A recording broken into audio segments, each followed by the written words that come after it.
Добрый вечар, сябры. Рады ўсіх бачыць і чуць. Ну, не чуць, канешне, бачыць. Напішыце, калі ласка, як мяне бачна, і мы будзем, не адкладаючы, пачынаць, таму што сёння вельмі шмат справаў у нас, вельмі шмат што трэба абмеркаваць. Калі ласка, дайце мне хутчэй свой фідбэк, мяне, наколькі мяне бачна. Вось. І што з гукам? Ці ўсё добра? 10 чалавек нас глядзіць на дадзены момант. Усім тым, хто ўжо глядзіць, нагадаю, калі ласка, не забудзьцеся паставіць лайк гэтаму стрыму, скінуць яго сваім сябрам, калі ёсць у вас такая мажлівасць. Калі вы ў Беларусі рабіце гэта асцярожна. Не кажу, не рабіце, але ўзважвайце рызыкі, калі ласка. І мы абмяркуем сённяшнія навіны. Абмеркаваць, як вы самі разумееце, ёсць што. Так, пишет, что все окей. Цудоўна. Таким чынам будем пачынаць.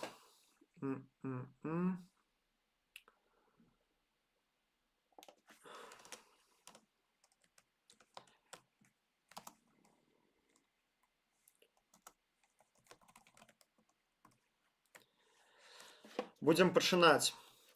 Так, сябры, праграма у нас на сёння такая. Спачатку я распавяду вам навіны, якія, мажліва, вы прапусцілі, не пабачылі, штосьці не такое кідкае ў загалоўках, што не заўсёды трапляе ў самы топ навінавага парадку дня нашых СМІ. А потым мы перайдзем непасрэдна да сітуацыі з Іранам, што адбываецца, як гэта ўсё адаб'ецца на нас. Прамежку між гэтымі двумя блокамі я зачытаю ваши пытанні, буду на ўсё адказваць па мажлівасці. Калі ласка, не забывайцеся пытацца, аб тым, што вас цікавіць. Ну і зноў жа паўтаруся, раскідваць гэты стрым сярод сяброў. Паехалі. Навіны, якія вы маглі прапусціць. Кансерватары Літвы прапанавалі забараніць беларусам купляць нерухомасць у Літве. Мяне, як беларуса ў Літве, канешне, гэтая навіна ўзрушыла, раззлавала крышачку. Падаецца, абсалютна такая беспантовая, несправядлівая забарона. Аднак, у хуткім часе, пачытаўшы навіны, я паглядзеў на яе крышачку ў іншым свеце. А менавіта 23 лютага The Telegraph выпусціла матэрыял «Россия скупае дамы траянскія кані для вайсковых баз па ўсёй Еўропе». Альбо можна перавесці як траянскіх скупляе траянскія дамы. Ну, алегорыя зразумелая, так? Для вайсковых баз па ўсёй Еўропе. І ў гэтым артыкуле я даведаўся, адбываецца наступнае. На працягу ўжо некалькіх дзён расіяне цішком скупаюць нерухомасць блізу стратэгічных аб'ектаў па ўсёй Еўропе. Яны скупаюць пад выглядам камерцыйных структур, пад выглядам цэркваў, прыватных дамоў, пад рознымі, карацей, нагодамі, але звычайна, каб яно было пабліжэй да стратэгічных аэрапортаў, вайсковых баз, амбасадаў, палігонаў, вайсковых складоў, вайсковых частак. Мэта якая? У выпадку больш глыбокага канфлікту з Еўропай праводзіць з дапамогай гэтай нерухомасці скупленай, праводзіць гібридныя атакі і шпіянаж. То бок шпіянаж можна праводзіць ужо зараз. Став сабе камеры відэаназірання і назірай, правильно? А гібридныя атакі такого кшталту, як падпалы, палёты дронаў, то бок штосьці на мяжы вайны і міру. Таму што РФ цудоўна разумее, што паўнамаштабную вайну з задзейнічаннем 5-го артыкула НАТО з ЕС яна РФ не вытрымае. А вось удзельнічаць рабіць такія шкоды, як абрываць кабелі глыбакаводныя, запускаць дроны над вайсковымі часткамі, рабіць нейкія дробныя падпалы, атакі на палітыкаў, не кажучы ўжо пра інфармацыйную вайну, гэта рабіць яны ў стане. І добра, што еўрапейскія службы бяспекі гэта добра разумеюць, хоць, на мой погляд, і недастаткова старанна з гэтым змагаюцца. Вось цікавая, зноў жа працягваючы гэты артыкул ад The Telegraph, у шведскім горадзе Вестерас у 3,5 кіламетрах ад стратэгічнага аэрапорту Вось ён. Стратэгічнага аэрапорту ў 2023 годзе была пабудаваная царква. Ну, вось бачым, 2 miles тут напісана, так? Тэрыторыя царквы акружаная плотам была з відэаназіраннем і ахоўваецца баявымі сабакамі. А смотритель царквы, увага, у свой час атрымаў медаль ад службы знешняй разведкі узброеных сіл РФ. Адпаведна, шведская выведка расцяніла гэтую царкву як патэнцыйную платформу для шпіянажу. Такі цікавы смотритель там, правда, сядзіць. У ліпені 26 года Фінляндыя увяла ўжо амаль поўную забарону на набыццё нерухомасці расіянамі і беларусамі, што выклікала як бы спробу пераняць гэтую практыку ў іншых краінаў Балтыі. Ну, прыватнасці ў Літвы, з якой я пачынаў. Фінляндія чаму пачала гэтым займацца, стала піянеркай, зачынательніцай гэтай справы, што пасля кейса з Airstrom Helmi. Гэта кампанія, якая цішком набыла 17 аб'ектаў нерухомасці вакол архіпелагавага мора. Архіпелагавае мора гэта вось пляцовачка, частка Балтыйскага мора, якая показана здесь чырвоным прастакутнікам. Вось. Многія з гэтых аб'ектаў, якія набыла кампанія Airstrom Helmi, знаходзяцца побач з ключавымі марскімі маршрутамі і тэлекамунікацыйнай інфраструктурай каля порта Турку горада, дзе сканцэнтраваная Турку, прабачце, марская прамысловасць і ваенна-марское камандаванне Фінляндыі. Самым уражвальным быў остраў Сакілуота, калі там у 18 годзе высадзіліся верталёты, хуткасныя кацеры фінскіх спецслужб. Яны абнаружылі там на востраве 9 пірсаў і ось это фото. 9 пірсаў на гэтым востраве. Вот это остров Сакілуота. Камеры відэаназірання, верталётную пляцоўку і датчыкі руху, маскіровачныя сеткі і будынкі, падобныя на казармы, кожны з якіх быў абсталяваны спадарожнікавымі антэнамі і перадавым абсталяваннем для сувязі. Вось гэта уладальнік расійскай фірмы скупіў на востраве блізу стратэгічных аб'ектаў Фінляндыі. Удумайцеся. Фінляндія вырашыла тады не ісці наўпрост на канфлікт з Расіяй, это было яшчэ 18 год, нагадаю, а просто абвінавацілі гэтага расійскага ўладальніка кампаніі Паўла Мельнікава ў махлярстве і влепілі яму умоўны тэрмін. Ну а пазней яшчэ дадатак высветлілася, што Airstrom Helmi таксама набыла спісаныя дэсантныя кацеры у марскога флоту краіны. Навошта яны расійскаму прадпрымальніку, цікава. Ну і сувязі з гэтым зразумелае такое рашэнне, чаму Літва, яна яшчэ не прыняла гэтае рашэнне, оно будзе ставіцца ўсімі на галасаванне, чаму хоча забараніць пакупку нерухомасці ў Літве, бо спецслужбы РФ могуць дзейнічаць праз людзей з беларускім грамадзянствам у якасці проксі. На жаль, беларусы, простыя беларусы здаровага чалавека ад гэтага пацерпяць, але самі разумееце, што меркаванні бяспекі для балтыйскіх краін яны важнейшыя, чым пакрыўдзіць ці не пакрыўдзіць нас, добрых беларусаў. Гэта прыкра, але гэта так. Далей ідём па навінах. 27 лютага Святлана Ціхановская сустрэлася з беларускімі добраахвотнікамі і валанцёрамі ў Варшаве. Разам з сваім прадстаўніком па абароне нацыянальнай бяспецы Вадзімам Кабунчуком яна правяла сустрэчу з імі і з тымі валанцёрамі, хто зараз дапамагае украінцам. Падзякавала ім за мужнасць і прынцыповую пазіцыю і адзначыла, што, цытата, «Дзякуючы вам, свет бачыць, беларусы не саўдзельнікі гэтай вайны, а народ, які змагаецца за бяспеку ўсяго рэгіёна». Ну, тут я з ёй цалкам згодзін, цяжка да гэтага штосьці дадаць. Ну, они абмеркавалі стратэгічнае супрацоўніцтва з Украінай і візіт беларускай лідаркі нашай ва Ўкраіну, які адбудзецца, як лічыцца, ў бліжэйшыя месяцы. І таксама пытанне было нададзена, увага была нададзена пытаннем легалізацыі беларускіх добраахвотнікаў, бо Украіна зараз, на жаль, ужестачае зноў жа заканадаўства. І гэта робіцца балючай праблемай. Будзем спадзявацца, што падчас візітаў ва Ўкраіну гэта пытанне вырашыцца. І яшчэ цікавая такая навіна. Все, мусяць, бачылі і чыталі, што вакол Гомеля, не вакол Гомеля, а над самым Гомелем кружыў шахед. І не адзін, а шмат іх кружылі, і куды яны так па выніку падзеліся, невядома. То бок звычайна папярэднія гады не кружылі шахеды ў такой колькасці над Гомелем.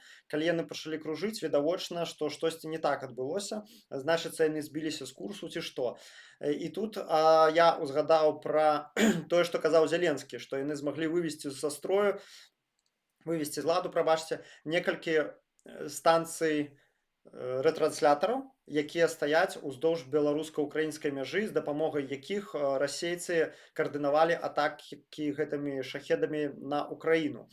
Такім чынам, я звязаў гэтыя две навіны, яны амаль у адзін і той жа час з'явіліся, і я з гэтага зрабіў выснову, што менавіта гэтае вывядзенне з ладу рэтрансляторных станцый і стала прычынай таго, што шахеды пазбіваліся з накірунку і пачалі залетаць туды, куды ім не трэба, кружляць над Гомелем. Бо Лукашэнке гэта, згадзіцеся, абсалютна не трэба, гэта парушэнне ягонага улюбёнага наратыва пра мірнае неба над галавой. Таму, канешне, з гэтага я раблю выснову, што Зеленскі сказаў праўду, то бок гэта не прапагандысцкая вайна, сапраўды нейкім чынам незразумела, як пашкоджаныя былі гэтыя РЛС, ну вось і выніку гэтыя шахеды апынуліся над Гомелем. Вось, ну і яшчэ адна навіна. У майго сябры Валеры Руселіка выйшаў новы відос. Ён вярнуўся ўрэшце рэшт на YouTube, і зараз вы на экране бачыце ягоны нік ягонага YouTube канала. Падпісвайцеся, калі ласка, вельмі класны відос, ставіць Беларусь у цывілізацыйны кантэкст, у кантэкст агульнага развіцця чалавецтва, такі погляд, да якога я сам, ну, такія думкі выказвае цікавыя, да якіх я сам не доходзіў, і мне асабіста было вельмі цікава паслухаць. Хвалю не толькі таму, што ён мой сябра, а яшчэ і таму, што, ну, сапраўды відос глыбокі, вельмі цікавы і невялікі, на 8 хвілін. Таму, калі ласка, падпісвайцеся на Валеру Руселіка, канал «Дарога» у Ютубе, і глядзіце этот відос, ставце яму таксама лайки. Все, сябры, по блоку з навінамі тыдню у нас усё на сёння, таму што большую частку часу я хацеў бы удзяліць, канешне, Ірану. Зараз я пагляджу вашыя паведамленні, і мы пераходзім да Ірана. Так, адзін цукерачкай, вельмі доўгі нік, вітаю, Мікола піша. Вітаю. Эрго, парта, прывітанне, ўсё окей. Так, чалавек з доўгім нікам на адзінку. Ці багата цяпер у ЕС зялёных чалавечкаў, расейцаў сядзіць? Разумею, што іх шмат, але як іх заўважыць? Я думаю, дастаткова. Як заўважыць? Ну, гэта ўжо па-за нашай зонай кантролю. На жаль, мы можам толькі мацаваць свае сілы і даносіць на тых зялёных чалавечкаў, якіх самі пабачылі. Я, прынамсі, не бачу аніводнага, ну, пакуль так.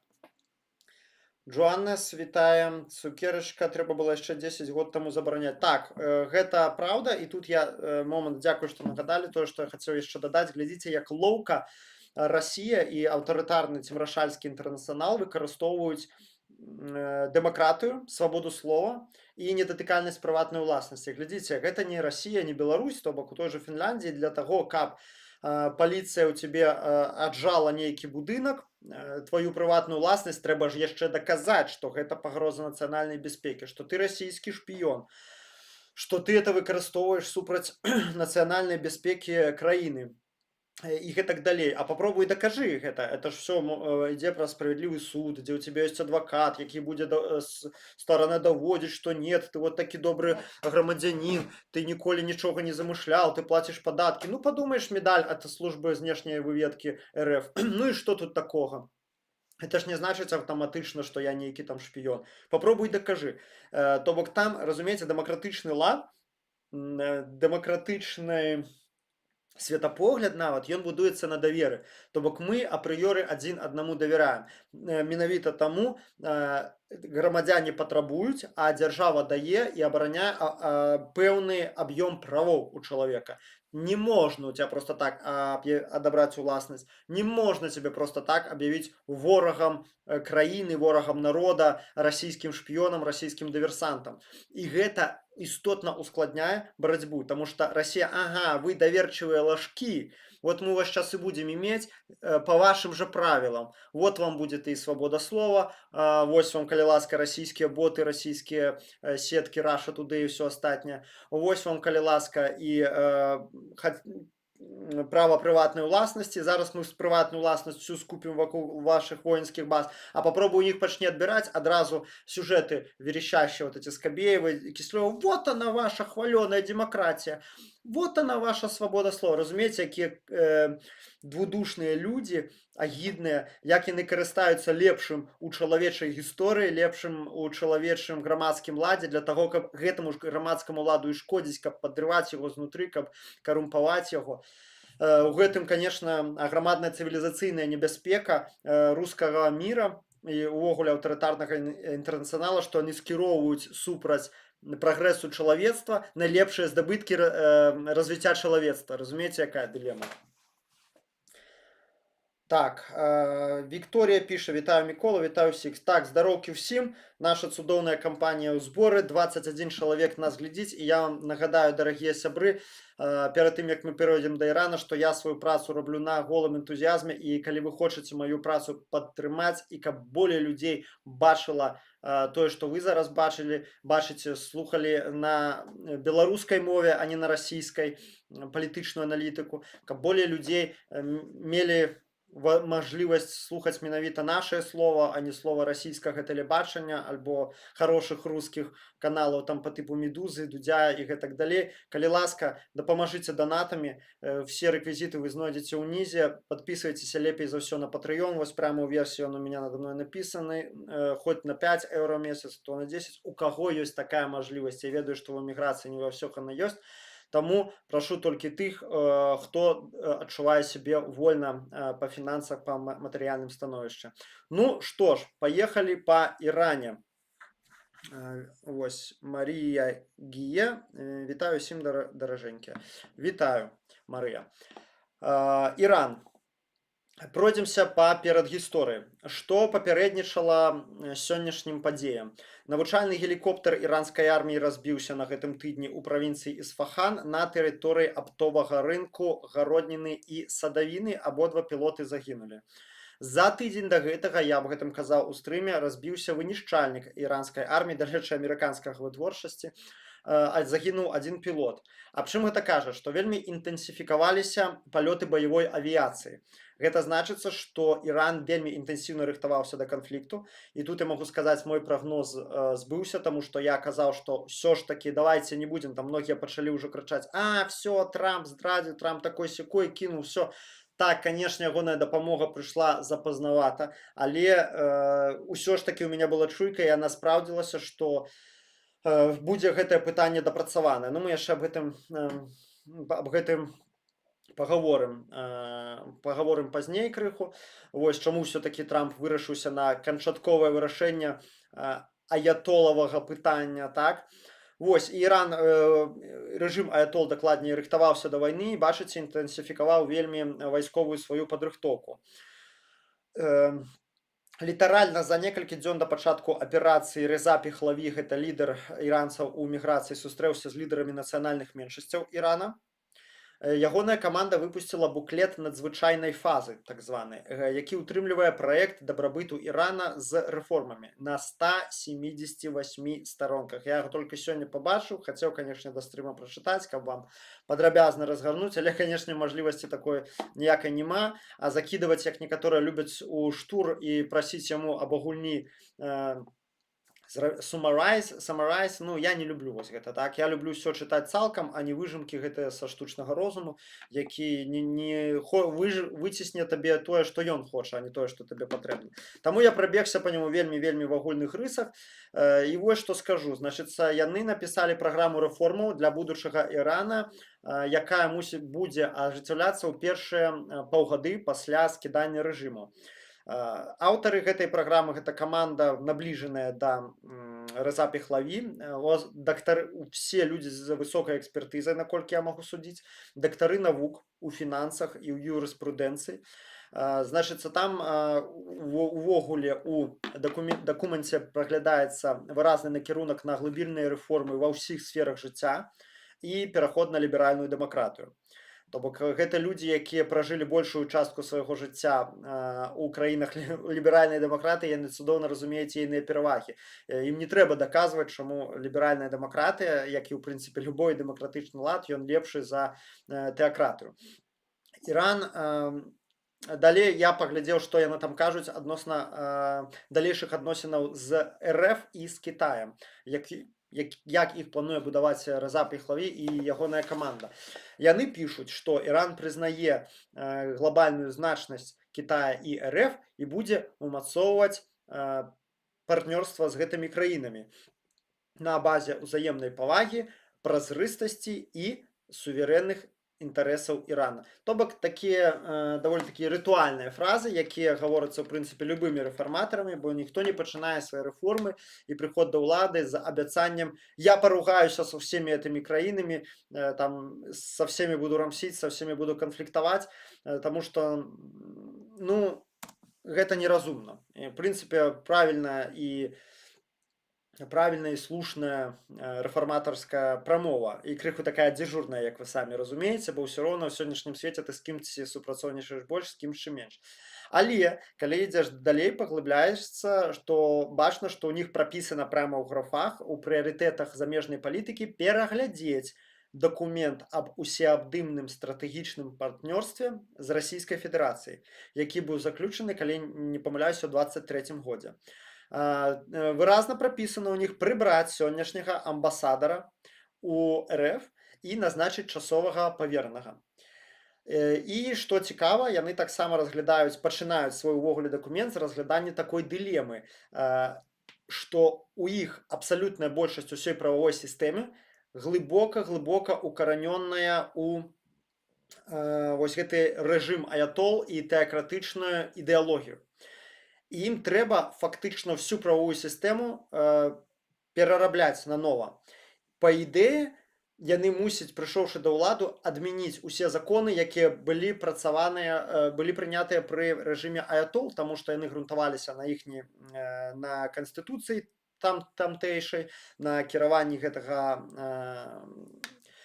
рэлігійнага лідара, і ўсе яны законы маюць большай ці меншай ступені рэпрэсіўны і тэакратычны характар. Але ў той жа момант яны разумеюць і пішуць аб гэтым, што калі зрабіць гэта можа негатыўна паўплываць на сацыяльную стабільнасць і такім чынам падарваць іхнія ж уласныя рэформы. І вялікая частка дакумента у іх прысвечаная таму, як прайсці між гэтай Сцылай і Харыбдай, як захаваць з аднаго боку закон і парадак у краіне.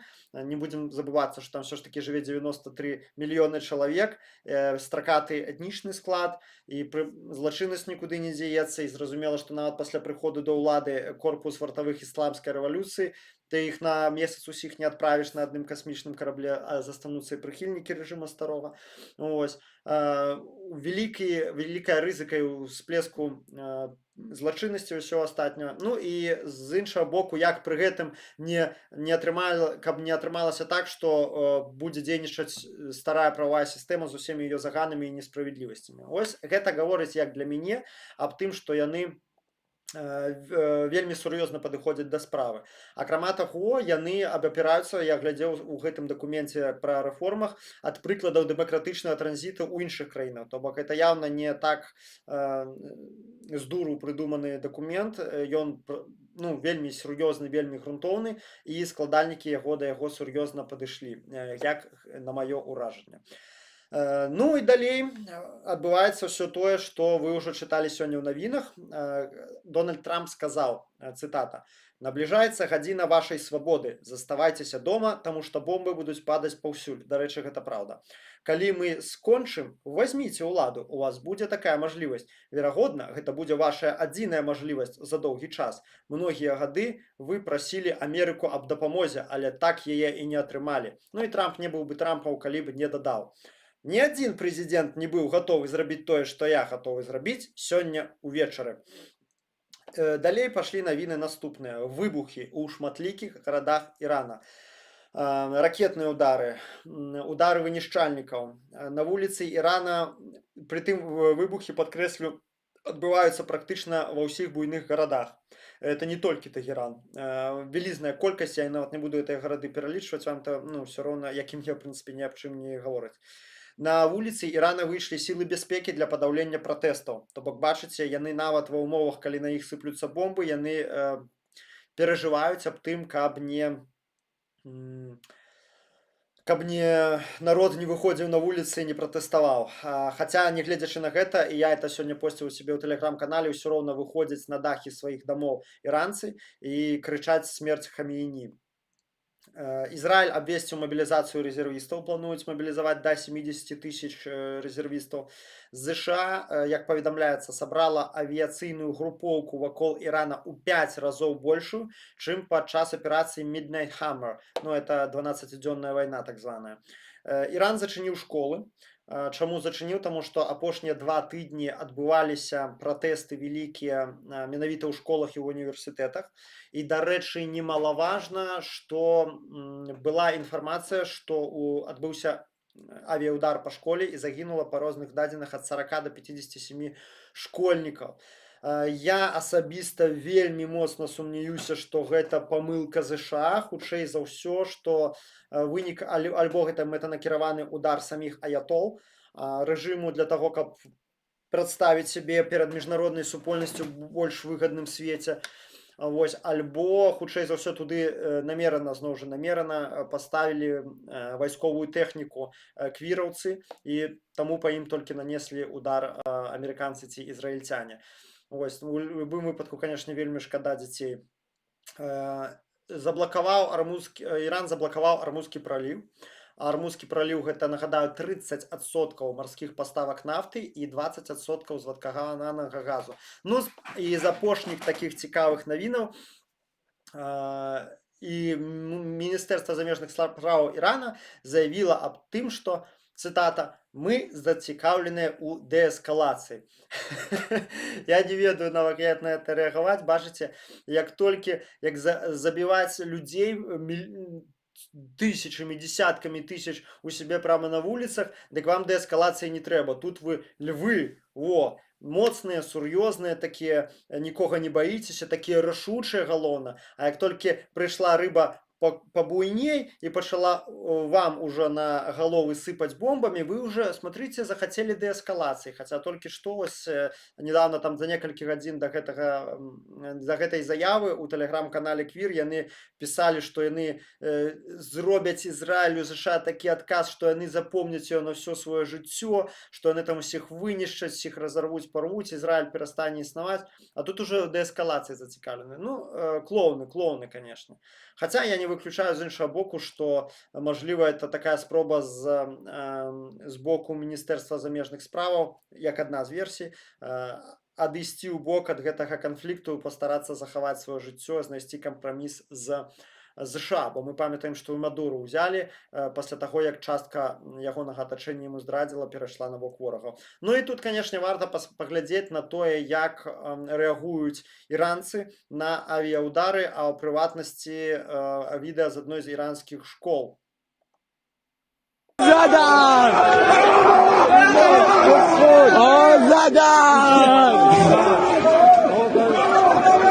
آقا زدن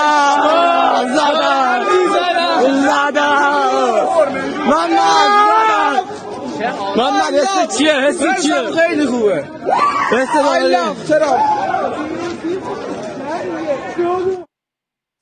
Вось так вось бедны іранскі народ, як лічаць нашыя прапагандысты, пакутуе ад бамбёжак ЗША. Вось так яны любяць свой рэжым народны у двукосе. Ну, але гэта яшчэ не ўсё. Насамрэч, Іран гэта не самы слабенькі вораг, скажу я вам, і вось чым яны... Не, аб гэтым потым, прабачце. Па якіх аб'ектах увогуле наносіліся ўдары?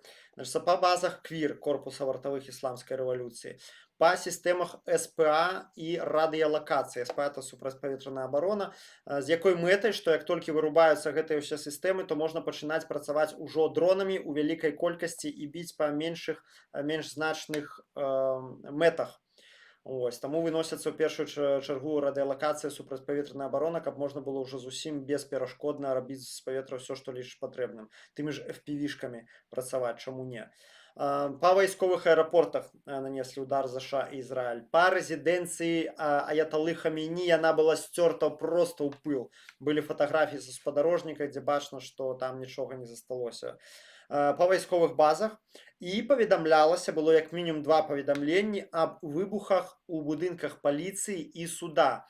Што гэта можа быць? Я дужа сумняюся, што ЗША будзе марнаваць ракеты, там кожная з якіх стоіць да 10 мільёнаў долараў. Ну, там ракета Атакамс, прынамсі. Не знаю, колькі там ахав. А Атакамс каштуе 10 мільёнаў долараў. Я не думаю, што ее будуць марнаваць на тое, каб бахнуць па будынку суда ці паліцэйскаму пастарунку. Я мяркую, калі гэта праўдзівая інфармацыя, цалкам мажліва, што гэта ўжо партызаны нейкія дзейнічаюць самастойна на тэрыторыі, партызаны альбо ізраільскія дыверсанты на тэрыторыі Ірана. На дадзены момант пацверджаная смерць Алі Шамхані, сакратар вышэйшай рады абароны Ірана, Мухаммед Пакпур, командир корпуса вартовых исламской революции. Не подтвержденная смерть министра обороны Ирана и не подтвержденная смерть аятоллы Алі Хамейні. Приходзіць пакуль супярэчлівая інфармацыя, ну гэта мы будзем ведаць ужо пазней. Што тут цікава, як Іран паспрабуе выйграць у гэтай вайне. Насамрэч, не варта іх лічыць такімі ўжо дурнямі фанатыкамі, якія зусім не разумеюць, ува што яны ўвязаліся. У іх ёсць таксама свой разлік, і разлік гэты палягае ў наступным. Яны хочуць, у іх они так думаюць, глядзіце, мы перацерпім першы вось гэты шквал, яны набудавалі там чортаву тучу бункераў, вельмі глыбокіх тунэляў, і я мяркую, што большая частка кіраўніцтва якраз там зараз і хаваецца. Мы перацерпім, яны зрабілі таксама сетку, дакладней не сетку, ланцужок кіраўніцтва, што на выпадак, калі адзін там кіраўнік, там дублюючае кіраўніцтва, карацей, ланцужок, калі памірае адзін кіраўнік, яго месца займае другі, калі другі, то трэці, все уже это пераразмеркавана і прадумана. То бок, каб ва ўсялякім выпадку не засталася краінай і ўзброеныя сілы без кіраўніцтва. І тое, што ў іх дагэтуль атрымоўваецца наносіць ракетныя ўдары па іншых краінах, гаворыць аб тым, што гэта была у іх это адносна пакуль што атрымоўваецца. Ну, хаця рана яшчэ казаць, толькі паўдня прайшло. Вось. Далей у іхніх планах гэта заблакаваць Армузскі праліў, што яны ўжо і зрабілі, і пачаць шкодзіць сусветнай эканоміцы. Пасля чаго яны актывуюць сваіх проксі па краінах бліжняга ўсходу. Аб гэтым скажу крыху пазней. Такім чынам, іхняя мэта гэта не перамагчы глобальна, канешне, ЗША, а зрабіць такую, ну і плюс к этому, вот на секунду яшчэ вернуся назад, я думаю, што гэта падача супярэчлівых сігналаў. Ой, мы гатовыя да зніжэння канфрантацыі, мы хочам дээскалацыі. Гэта для того, каб заблытаць людзей, каб з'явіўся на супрацьлеглым лагеры таксама купка такіх скептыкаў, якія будуць казаць, ну, паглядзіце, мы ж гатовыя да дээскалацыі, давайте, можа, не будзем варагаваць, давайте, можа, зноўку перамовы, разумееце? Я думаю, на гэта таксама разлік заплытаць, падмануць, бо глядзіце, колькі яны дурылі мазгі гэтаму Трампу. Апошні год перачаліся перамовы з іранцамі яшчэ ў студзені мінулага года. На гэтую тэму, я памятаю, я ў турме сидзеў, тады глядзеў па тэлевізары на калядзічах.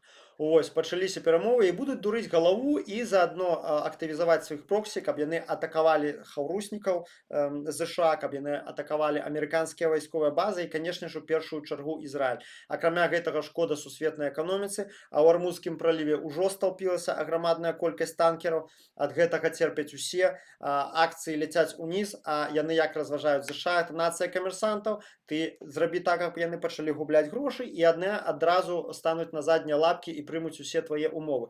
Так, прынамсі, яны разважаюць. Што датычна проксі? Прабежымся па сілах Ірана. Так, это я все вам показал. Ірана па Бліжнім Усходзе.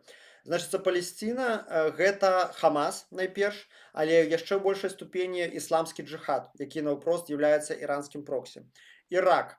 В Ираке есть такая групповка Куват аль-Шааби, силы народной мобилизации. И ихнее подразделение Китаиб Хизбалла, батальоны партии Аллаха, уже сказала, што далучаецца да вайны супраць ЗША на баку Ірана. Йемен, Ансар Алла, групоўка тыя самыя хусіты, таксама вступаюць у вайну і ўжо, наколькі я памятаю, аб этом абвесцілі, так, дакладна абвесцілі, заявілі, што аднаўляюць свае аперацыі ў Чырвоным моры. Цікава, дарэчы, назва Ансар Алла такая перакладаецца як дапаможнікі Бога. Такая, да, без прэтэнзій зусім. Сірыя. У Сірыі ёсць у іх две досыць буйныя групоўкі: Лева Фатэміюн, сцяг фатымідаў, і Лева Зайнабіюн. То бок две групы, адна складаецца пераважна з афганцаў, другая з пакістанскіх шыітаў, якія дагэтуль існуюць у Сірыі. Да 25-го года яны былі яшчэ актыўныя. У 25-м пакуль што актыўнасці не адзначаецца, але я думаю, што калі ім дадуць сігнал з Ірана, тым больш узбраенне, яны могуць прачнуцца і пачаць дзейнічаць там. Ну, Ліван, гэта, вядома, Хізбалла. Хізбалла перакладаецца партыя Бога. Ну, і нават у Бахрэйне існуе ў іх брыгады Аль-Аштар, так званыя, якія змагаюцца супраць тамтэйшага караля, таксама яны шыіты, таксама іранскія проксі. То бок, глядзіце, яны дзесяцігоддзямі трацілі нафтавыя прыбыткі свае не для таго, каб паляпшаць жыццё сваёй краіны, сваіх грамадзян, так? А для таго, каб спансаваць баевікоў па ўсім арабскім свеце. Называецца яшчэ шыіцкі паўмесяц. Вось гэта іхні збор проксі іхніх. І зараз яны іх актывуюць і для таго, каб пачаць максімальна шкодзіць ЗША і ягоным саюзнікам. Ну, бо ва ўсім бліжнім усходзе стаяць вайсковыя базы ЗША, як вы ведаеце. І яны разлічваюць, што дзякуючы камбінацыі ўсіх вышэй пералічаных мераў яны могуць зрабіць перамогу ў гэтым канфлікце менш прывабнай і павысіць кошт гэтай перамогі да такой ступені, што пэўная частка, што раней ці пазней у ЗША пераважыць тая група дэсішн-мейкераў, якая скажа: слухайце, а давайте мы просто дамовімся. Ну, вроде ж разбамбілі мы іхнія там гэтыя заводы, пакуль яны яшчэ зноку здвораць сваю ядзерную зброю, што нам, навошта нам змяняць іхні рэжым, гэтыя атолы стаялі там 70 год, ой, 40 год, 47, гэтыя аятолы, іхні рэжым, ну і хай стаіць надалей. Яны разлічваюць, што бізнес-колы пачнуць ціснуць на амерыканскі ўрад, што атрымаецца сярод еўразвяза пасеяць неадназначнае стаўленне да гэтай аперацыі. І, дарэчы, гэта ўжо адбываецца. Міністр замежных спраў Нарвегіі выказаў незадаволенасць гэтай аперацыі, маўляў, парушэнне міжнароднага права. Іспанія не падтрымала, Турцыя не падтрымала. Урсула фон дер Ляйен выказалася з вельмі неадназначнай такой заявай, такой цьмянай ні туды, ні сюды. Не спадабалася мне вельмі. Ну, затое Кая Калас сказала ўсё, што як бы трэба. Вось яна нармальна выказалася. Вось, такім чынам. Яшчэ забыўся дадаць, што Брытанія таксама авіяцыяй сваёй удзельнічае ў гэтай аперацыі. То бок, ужо некаторая ёсць няроўнасць, ось, і неаднолькавасць у поглядах на гэту аперацыю з боку саюзніка. Але я думаю, што гэта не будзе крытычным. Шанец ёсць у Ірана, канешне, на такое развіццё падзеяў, але я ацэньваю яго як невялікі. Я ўсё ж такі бачу хутчэй перамогу Ізраіля і ЗША. Пытанне толькі ў той, наколькі спатрэбіцца яшчэ вайсковых дзеянняў для таго, каб яна адбылася. Ну і вось пагаварым зараз аб тым, што Іран прадпрыняў у адказ. З таго, што я ведаў на момант пачатку стрыма, гэта быў удары па Эр-Рыядзе, Саудаўская Аравія, удар па базе Ас-Салім амерыканскай у Кувейце. Увесь час у аграмаднай колькасці запускаюць ракеты па Тель-Авіве, пакуль аб ніякіх разбурэннях не сказана, відаць, пакуль нічога не даляцела, дзякуй жалезнаму купалу ізраільскаму. Выпусцілі мноства ракет па Бахрэйне, і там шмат прылётаў, шмат выбухаў у сталіцы Бахрэйна, Манаме. Па вайсковай базе Аз-Зафра ў Аб'яднаных Арабскіх Эміратах нанесены удары па Іорданіі, і паведамляецца нават па авіяносцы Абрагам Лінкальн амерыканскім запушчаныя былі дроны. Правда, аб разбурэннях, што там пашкодзілі гэты авіяносец не пашкодзены, і не паведамляецца. Такім чынам, вось я вам на мапе адзначыў краіны, па якіх на сённяшні момант нанёс удары Іран. То бок гэта Саудаўская Аравія, Эміраты, Бахрэйн, Кувейт, Іорданія, Катар і Ізраіль. Вось па гэтых краінах зараз нанесены ўдары. Я асабіста думаю, што гэтым Іран сябе толькі яшчэ больш закапвае, таму што ўжо шэраг вельмі рэзкіх заяваў зрабілі Эміраты і Саудаўская Аравія на гэты конт, сказалі, што цалкам падтрымліваюць, даюць сваю паветраную прастору. Ну, я думаю, яшчэ некалькі ўдараў яны і могуць і свае ўласныя ўзброеныя сілы рушыць супраць Ірана. Вось. І гэта таксама вельмі інтэнсіўна, дарэчы, зараз долбяць па Дубаю. Гэта Аб'яднаныя Арабскія Эміраты, горад з 3,5 тысячамі насельніцтва, вельмі турыстычны. І якраз такі блакада Армузскага праліву і удары па Дубаі гэта і ёсць вось гэтая стратэгія Ірана. Мы зараз нашкодзім усім, бо Дубай гэта турыстычны горад. Спыняецца, канешне, калі там летаюць вынішчальнікі і працуе СПА над гэтым Дубаем, ніхто туды не паляціць, адразу адток турыстаў, адразу мільённыя, мільярдныя страты, пагаршаецца рэйтынг краіны турыстычны, і гэтыя страты для Аб'яднаных Арабскіх Эміратаў фінансавыя, яны вельмі разлічваюць на тое, што вось такімі прыносячы страты ўсім, шкодзячы ўсім, як у выпадку з Армузскім пралівам і бамбардзіроўкай Дубая, яны тым самым даб'юцца перагляду рашэння, яны падумаюць, па прынцыпе, не чапай лайно, смярдзець не будзе, яны адчэпяцца ад Ірана. Ну, паглядзім. Вось. Ну, зараз каментар, пераходзім да таго, перад тым, як перайсці ўжо да эфекту і да прагнозаў, пагляджу па хуценькаму ваш чацік. 35 чалавек нас глядзіць. Так, Цукерашка піша, але як яны цяпер пагналі на ЗША і Ізраіль, іх тролі пачалі дзейнічаць. Глядзіце, рэжым ЗША і Ізраіля пачалі вайну супраць мірнага Ірану. Ну, понятно, што яны будуць яшчэ казаць. Пытаецца Цукерашка, як мяркуеш, Мікіта, толькі я Мікола, ці доўга будзе там вайна, бо Уралс будзе расці ў коштах, пакуль там вайна, гэта на карысць Расіі. Я буду аб гэтым казаць пазней. Зайздрошчу Ірану нам так ніхто не дапамог. Ну, так, ёсць пэўная зайздрасць, але ў нас і не забілі 32 тысячы чалавек на вуліцах, і дзякуй Господу. Гідра знаходзіцца ў Маскве і Пекіне, верна. Сарвей. Так. Сарвей нейкую лухту напісаў. Ну, ладно. Зараз па прагнозах перайдзем ужо ад выкладання непасрэдна падзеяў да аналітыкі. Так, мне трэба за часам сашыць, колькі часу я там ужо стрымлю. Пачакайце, не магу знайсці гэта.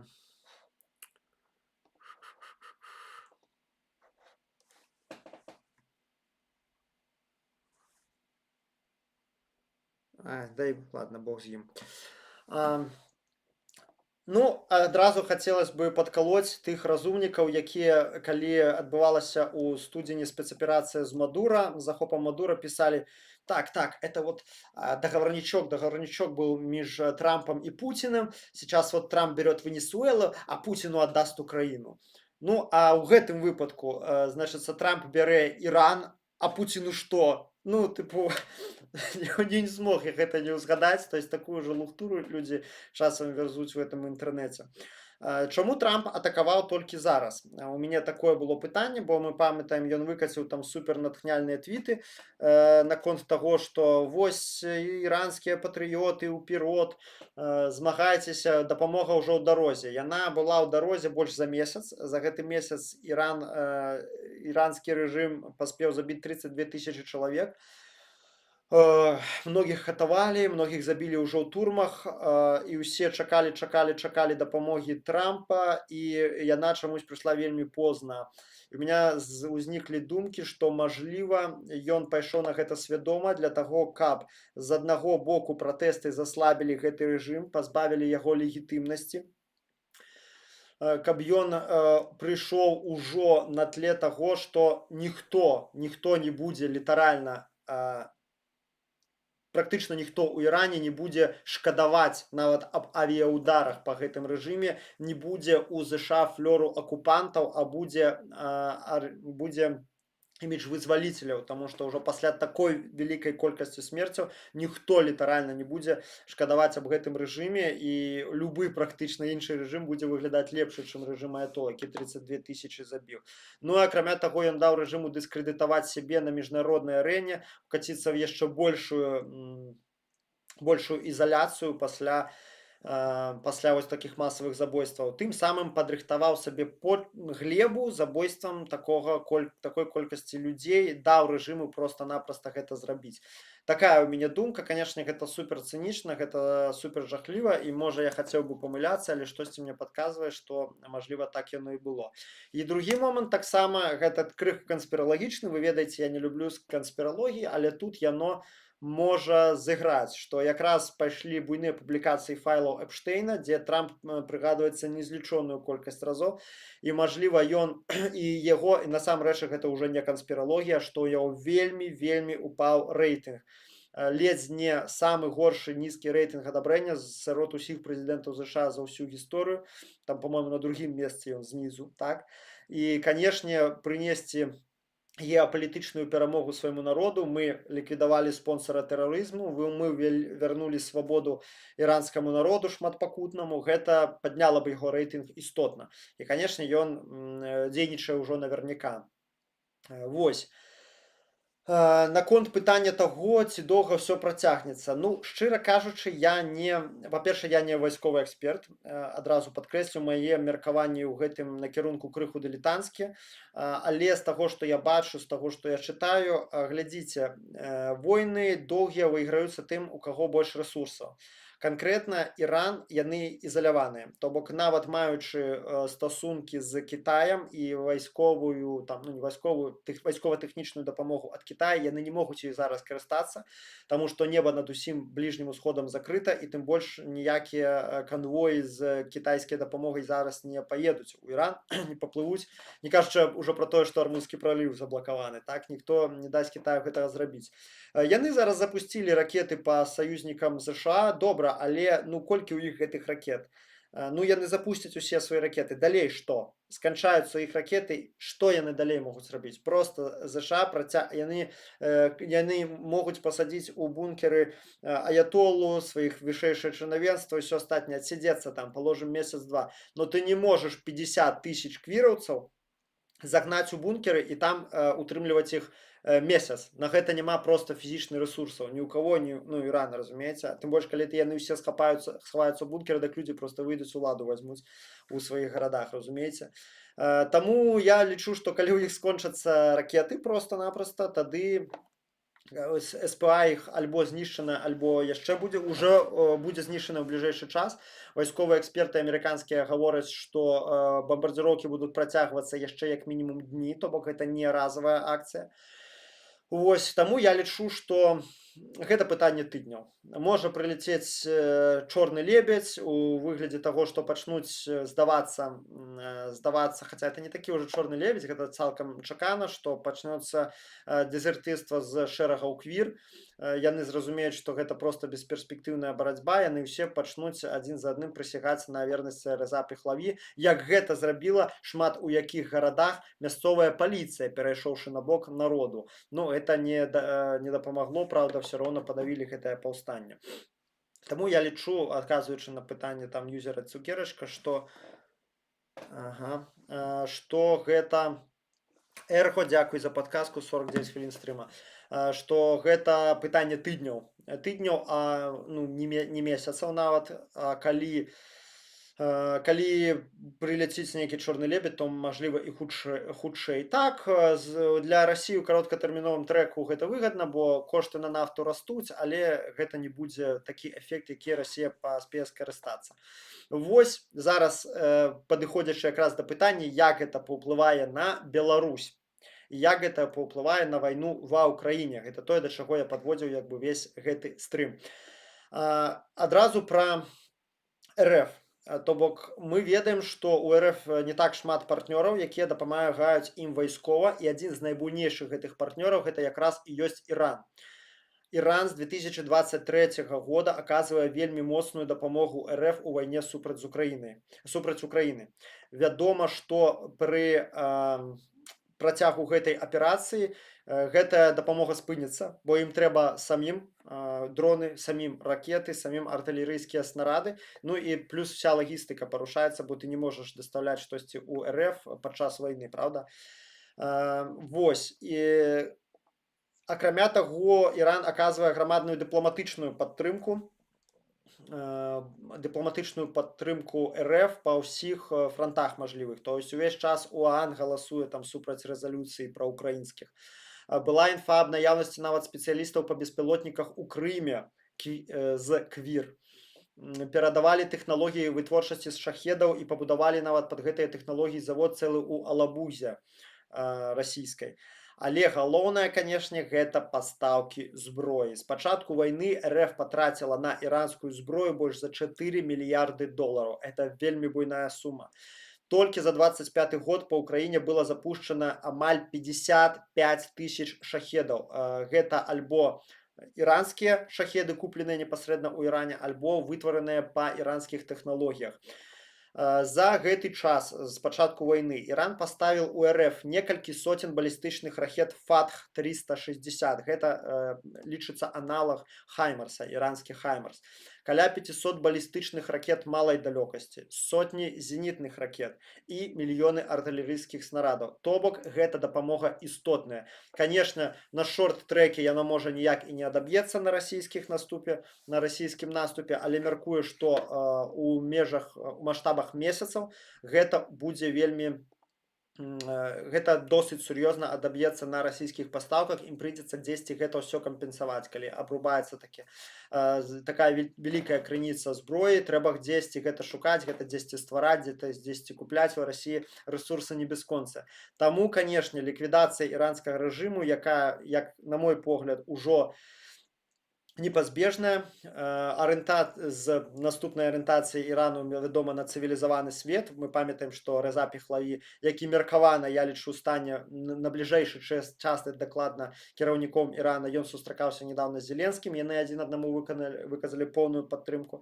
Мы разумеем, што, канешне, ліквідацыя гэтага рэжыму гэта будзе вялікая дапамога Украіне ў вайне. І такім чынам апасредавана гэта і вялікая дапамога Беларусі, бо я неаднаразова казаў, што лёс Беларусі ў вялічнай ступені зараз вырашаецца на палях бою ва Ўкраіне. І калі Расія пачне цярпець паразу ва Ўкраіне, а з знішчэннем рэжыму аятол верагоднасць гэтага вельмі моцна павялічваецца. Гэта для Беларусі вельмі добра. Мы пабачым адразу два працэсы. Першы працэс гэта тое, што адразу узмацняцца прабеларускія сілы і у Еўропе, перш за ўсё, Еўропа зразумее гэта паразу Расіі ў вайне, будзе зразумела як мажлівасць зменшыць геапалітычны ўплыў Расіі на постсавецкай прасторы, а гэта значыць, канешне ж, дапамагчы Беларусі вызваліцца. То бок, паясню яшчэ раз думку, мажліва, занадта складана закруціў, чым слабейшая Расія, тым большы імпэт будзе ў Еўропе дапамагчы Беларусі вызваліцца. Перш за ўсё, гэта Польшча, Літва, канешне ж, нашых саюзнікі, ну і сама Ўкраіна, так, вядома, у гэтым меркаваным вызваленні. Ну і другі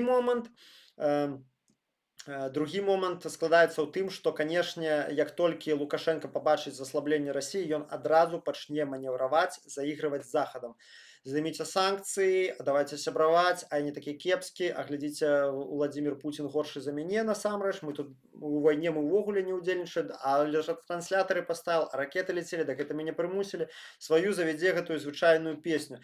Гэта для нас на шорт-трэке карысна. Чаму? Таму што гэта вызваленне палітвязняў і гэта патэнцыйна нават змягчэнне рэпрэсій. Хоць я не веру, што яны будуць істотна зніжаныя на такой ступені, каб мы ўсе маглі вярнуцца ў Беларусь пры Лукашэнку. Тым не менш, гэта прынамсі змягчэнне іх у нейкіх найбольш жорсткіх формах, жахлівых формах.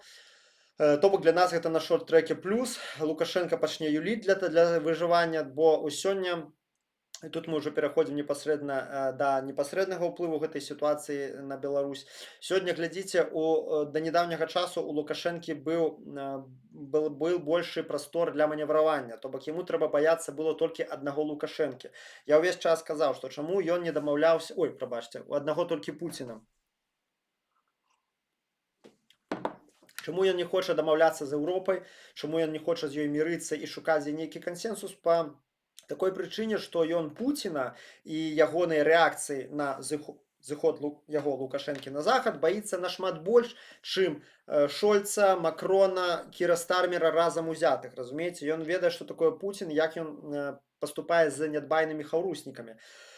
А зараз ён бачыць, што ёсць яшчэ на іншым баку барыкад Дональд, які паступае вельмі жорстка таксама з тымі, хто упіраецца супраць ягоных інтарэсаў. Перад ім лёс Мадура, перад ім лёс Аяталы Хамейні і цалкам мажліва такі самы лёс напаткае кубінскае кіраўніцтва ў бліжэйшы час. Вось, і тут гэта яму моцна здзьмувае прастор для манеўравання, і ён будзе вымушаны хоцькі-не-хоцькі заігрываць з захадам. Гэта для нас, як я ўжо сказаў, на шорт-трэке добра. Раней яму трэба баяцца было аднаго ворага, зараз трэба баяцца двух. Як я ўжо сказаў, эканамічна ўплыў змены рэжыму ў Іране на Беларусь будзе мінімальны, бо у нас, нягледзячы на тое, што прапаганда паўсюль трубіць, што мы такія стратэгічныя партнёры, у нас таваразварот там проста мізэрны з Іранам, таму больш будуць хутчэй у сярэднетэрміновай перспектыве наступствы для Беларусі і наступствы для Лукашэнкі. Сярод іншых наступстваў гэта, канешне, павелічэнне ізаляцыі, бо раней зноў жа прапаганда магла крычаць, што глядзіце, і Венесуэла сябры, і Куба сябры, і Іран сябры, а тут глядзіце, гэтыя сябры адвалююцца проста адзін за адным.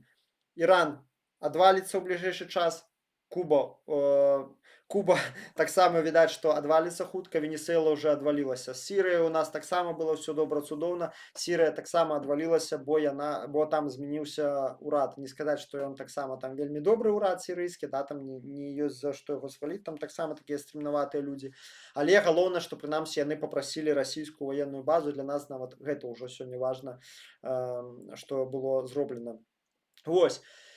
Такім чынам, сумуючы наступствы для Лукашэнкі ад змены ўлады ў Іране, пачнем з сярэднетэрміновых, гэта апасрэдна то, што змена ўлады ў Іране моцна саслабляе Расію на міжнароднай арэне і моцна саслабляе вайскова-прамысловыя мажлівасці ва ўкраінскай вайне для пуцінскага рэжыму. З палітычных, з неапасрэдаваных, а з прямых наступстваў Лукашенка зараз моцна знізілася мажлівасць для манёвра, і ён зараз хоцькі-не-хоцькі будзе вымушаны заігрываць з захадам, а асабліва з Трампам. І павелічэнне ягонай ізаляцыі, павелічэнне агульнае ўскладненне і для прапаганды, і для Міністэрства замежных справаў прастору для манёвра на знешнепалітычнай арэне. Вось, гэта мусіць галоўнае, што я хацеў сказаць па Іране. Здаецца, нічога не забыўся. Зараз чытаю ваш чацік. 37 чалавек. Так. 42 минуты. Дзякую, што сказалі, бо ведаеш, куды не тыцкаю здесь і ў OBS студыё, і ў смартфон нідзе чамусь няма гэтага бегунка з часам, дзе можна было паглядзець, колькі я стрымлю. Так. Цукерачка піша, Трамп хоча перад праймерыз перамогу нейкую, лепш перамогу над Расіяй. Ну, згодзін, але перамога над Іранам таксама добра. Шэрагі цімаршальскага інтэрнацыяналу робяцца радзейшыя. Вікторія піша, калі ласка, не забывайце ставіць падабайкі. А, якая малайчына Вікторія, я далучаюся да ейнай просьбы.